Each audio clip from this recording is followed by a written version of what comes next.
Je ne sais pas si c'est autorisé en homélie, mais permettez-moi de citer une publicité pour une boisson à l'orange. Mais pourquoi est-il si méchant? Les anciens comprendront. Pourquoi est-ce que Jésus est aussi méchant? C'est la question qu'on pourrait se poser dans cette parabole, en se disant, mais qu'est-ce que c'est que ce roi? Parce que le roi représente Dieu, et si Jésus nous le présente comme ça, c'est qu'il doit connaître un petit peu la réalité. Ce roi qui, parce que les autres refusent l'invitation, va envoyer ses troupes, faire périr le meurtrier, pourquoi pas, incendier leur ville, ça c'est quand même beaucoup, et ensuite il force les autres à venir, et parce qu'il y en a un qui n'a pas la bonne tenue, enfin en même temps au carrefour, qu'est-ce que vous pouvez trouver comme tenue? Parce qu'il n'a pas la bonne tenue, il l'envoie dehors, là où il y a des pleurs et des grincements de dents. Ces pleurs et ces grincements de dents nous font penser un petit peu à ces ténèbres extérieures, c'est-à-dire à l'enfer, loin de Dieu. Est-ce que ce roi est si méchant que ça? Alors on pourrait discuter pour un vrai mariage, savoir si vraiment il a dépensé une fortune en bœufs et en agneaux gras, etc. Mais vous le savez bien, ceci est une parabole. Et donc, à travers l'image du mariage, Jésus veut nous parler de quelque chose de différent.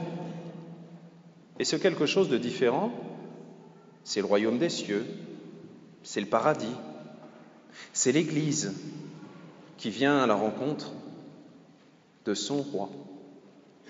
Et c'est là que nous devons faire preuve d'intelligence. Alors, le livre n'est pas encore sorti, mais je vous renvoie à la thèse d'un curé d'Anvermeux que vous connaissez peut-être, qui, j'espère, sortira un jour, sur l'Église épouse. Mais en attendant, je vais essayer de vous faire un résumé, pas la peine de fuir. Lorsque Jésus nous parle de ses noces, il ne s'agit pas d'une image comme ça, mais il s'agit vraiment de notre mariage. Puisque, je ne sais pas si vous êtes au courant, mais que les personnes soient mariées aujourd'hui ou consacrées, tous, lorsqu'on arrivera au paradis, Dieu nous posera la question exactement comme le jour du mariage. Est-ce que tu veux bien me recevoir? Je veux te donner toute ma vie. Tu veux bien l'accepter? Et ensuite, ça sera notre tour. Nous devrons dire à Dieu, Seigneur, est-ce que tu veux bien toute ma vie? Ce n'est pas simplement un festin qui nous invite, parce que sinon j'invite tout le monde dans la région d'Anvermeux, où nous sommes très très doués pour l'entraînement au festin des noces. Ça, il n'y a pas de problème. L'endurance à table est un prérequis obligatoire pour tous les curés du quartier, et je mets au défi quiconque de faire la tournée de tous les banquets d'anciens combattants sans prendre au moins quelques kilos ou de mauvaises habitudes. Mais ce n'est pas juste une histoire de banquet. Ce n'est pas comme dans la première lecture, une histoire de viande grasse et de vin savoureux, etc. Ça sera infiniment mieux que ça. Mais justement, parce que ça sera infiniment mieux que ça, parce que ça sera notre mariage, ce texte est particulièrement dur. Et je vais être très méchant, mais ce texte est dur en particulier pour nous, chrétiens. Parce que c'est nous qui sommes là représentés. Vous savez, quelquefois, on entend dire du pape François quand même, il est méchant, il passe son temps à nous taper sur les doigts, et alors que nous, on est des bons chrétiens, ou alors sur les prêtres, on essaye de vivre correctement en chrétien, on essaye d'aller à la messe le dimanche, et puis pourquoi est-ce qu'il nous tape tout le temps dessus et pas sur les autres? Là, vous avez la réponse. C'est pas le pape qui est méchant ou le Christ qui est méchant. Mais lorsque nous avons dit à Dieu, Seigneur, on veut bien le banquet, on veut bien ici venir à la table, au festin des noces de l'agneau. Et à chaque fois, je regrette lorsque je vous présente Jésus dans l'hostie, que je vous dis, heureux les invités au repas du Seigneur, le repas. Si un jour vous faites un festin de noces et qu'on vous dit, c'est bien votre repas, vous allez trouver ça mesquin. Moi, à chaque fois, je vous dis, heureux les invités au repas. Bon, j'obéis, je fais comme les autres. Mais c'est pas si joli. C'est un festin de noces. Mais nous ne sommes pas invités simplement à un festin. Nous sommes invités à nos noces, à nous. Et ça, malheureusement, ça veut dire qu'à chaque fois que nous disons non à Dieu, c'est aussi terrible que si quelqu'un était infidèle le jour même de son mariage. Oui, je sais, l'image est un peu brutale. C'est moins agréable que celle d'un festin, mais L'idée est là.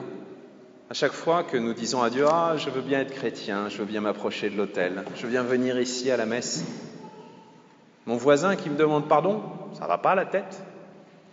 Nous trahissons. À chaque fois que, je pourrais multiplier les exemples, chaque fois que nous disons l'Eucharistie, oui, la confession, non. C'est aussi terrible que si nous avions tué les envoyés du Maître qui nous invite au festin des noces. Parce que nous pouvons être présents physiquement ici dans l'Église, nous pouvons venir nous approcher de la table du festin des noces de l'agneau, mais si notre cœur n'est pas là présent, pas simplement pour Dieu, pour notre frère qui est autour, et dans lequel Dieu se rend présent à nous, alors cette condamnation que nous avons entendue dans l'Évangile aujourd'hui sera pour nous et sera terrible. Qu'est-ce que nous devons faire? Est-ce que ça veut dire que nous devons ne pas nous approcher de l'Eucharistie? J'admire les personnes qui ont l'honnêteté, malgré le regard des autres, parce qu'il y a toujours un peu le regard des autres, c'est ça qui est dommage. J'admire les personnes qui ont le courage de ne pas venir communier parce qu'ils sentent que leur cœur n'est pas encore prêt. Mais nous-mêmes, quand nous disons « Seigneur, je ne suis pas digne, mais dis seulement une parole et je serai guéri », ça veut dire qu'on en a besoin. C'est vrai qu'on ne sera jamais digne de Jésus qui est là, mais on en a besoin. On a besoin de s'approcher.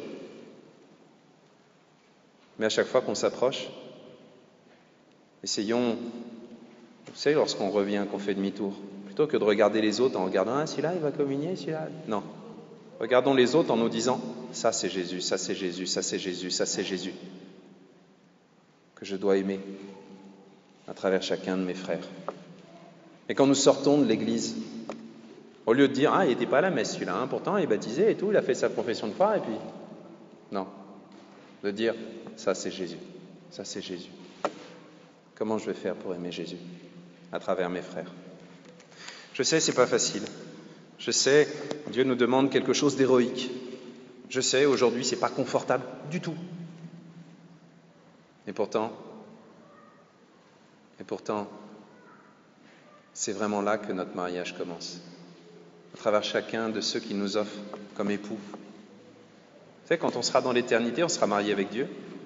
Et donc, à travers lui, on sera marié avec toute l'humanité qui sera là-haut. Autant commencer à s'entraîner maintenant.